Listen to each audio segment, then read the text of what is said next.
This is a 1970 Cutlass, and right now I'm going to tell you how an engine works.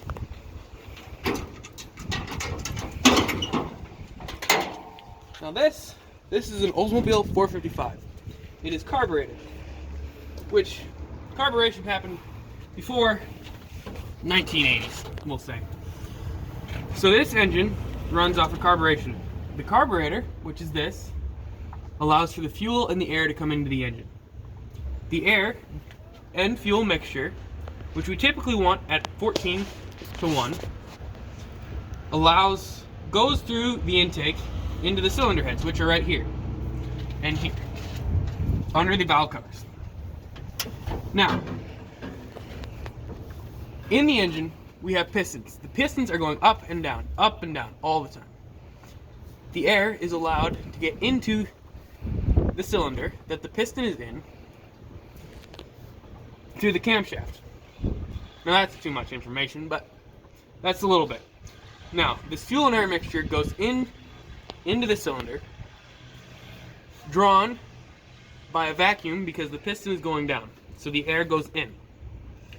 When the piston is at the bottom, the valve starts to close, the piston goes back up, gets to the top, and then we get a spark.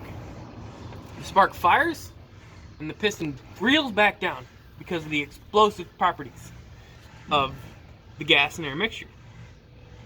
Then, as the piston goes back to the bottom, it comes back up, and another valve opens, letting all the exhaust gases flow out through the exhaust manifold. Pretty simple. But what isn't so simple is how we get the spark. It isn't just because the battery, a positive and negative touch. It's more difficult than that. We actually have an ignition coil. Now this ignition coil allows for a more powerful version of the spark, so that when the spark plug actually gets the spark, it's more volatile and more dangerous. But that's pretty much how the engine works. We have a rotating mass at the bottom, allowing for pistons to go up and down, with a camshaft that is rotating at half the speed of the crankshaft. We have it at half speed because if it were going at any faster or slower, it wouldn't be perfect. If it were going any faster or slower, there is a possibility that the valves will touch the cylinders, which will cause a big clanging and commotion, and it will be unhappy for me. But after all that, we need to keep this engine cool. This is not an air-cooled engine. This uses water to keep it cooled with a radiator.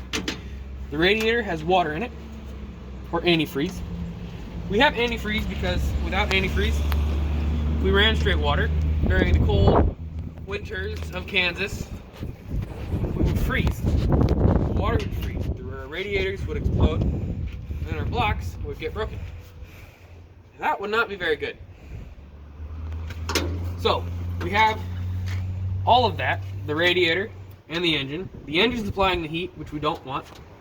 But for the radiator water to get into the engine, we have a water pump. With this water pump, allows the fluid movement to go from the radiator into the engine and back through. With this cycle, it allows us to keep the engine cool and running smoothly. And that is about all that we have to make this engine run.